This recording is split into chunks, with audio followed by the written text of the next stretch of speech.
Hi, I'm Dr. Wightman, and this is my point of view.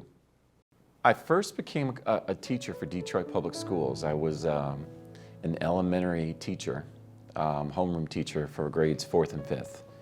And that goes all the way back to 1994. And I believe that's around 28 years ago. So it's been a long journey for me. I've just started my 9th year here in the district. And my first impression of the district was that Marysville has a proud tradition. It's been around for quite a long time. Actually, we've, as a district, have been around for over 100 years. And I do know that the community is very proud of the work that this school district has done over those years. And overall, I've not seen much change in that. It continues to be an amazing and proud district, and I'm happy to be here. Going back almost 3 decades, it's a lot different. 3 decades ago, there were no real, there weren't cell phones, for example. We were using, house phones or rotary phones still.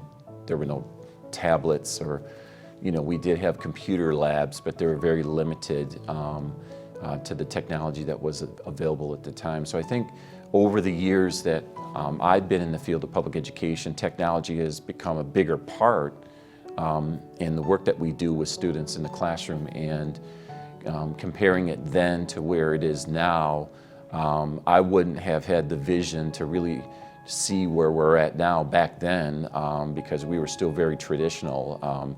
Things were really focused in on books, using chalkboards and paper. The things that keep me up at night, or the greatest challenges of my job, probably school safety. I think about that all day long, all the time. What can we do to improve the safety in our schools? Another item that is kind of always at the forefront is what can we do to mitigate or address some of the challenges that we're dealing with right now with staffing. The teacher shortage that we've been dealing with, or staffing shortages, is a concern. When we put out a job posting, for example, we typically would get at least 15 to 20 applicants for one job. Right now, we'll be lucky to get 5 to 6.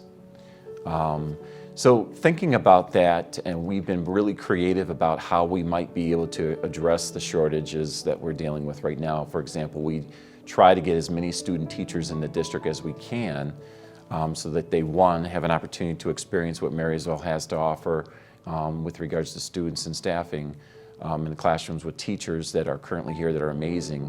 And because of that, we utilize those experiences and kind of recruit staff to continue to work for us after their student teaching experience.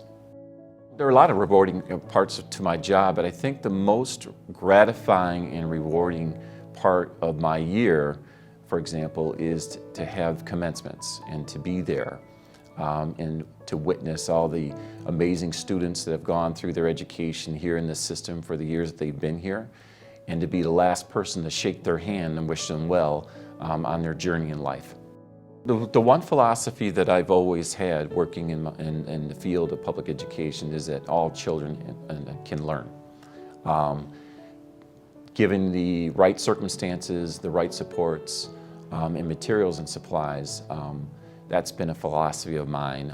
And it's one of the things that I was originally here brought into Marysville for, is to move the district forward and take it from good to great, is to bring some of the experiences and supports and programs that I've had used over my career that have proven to be successful with students. For some reason, the past few years, politics has played a major part in public education. And when you put kids in the middle of politics, it's never good. If you're trying to be elected as a public official and you're focusing in on the politics of public education, to me, it's superficial political appeal. You're just doing it to get votes. And that's not why we are here doing what we do. I think if you take the politics out of public education, you focus it more on kids and the people that do the work and support that work, I believe that public education has a bright future.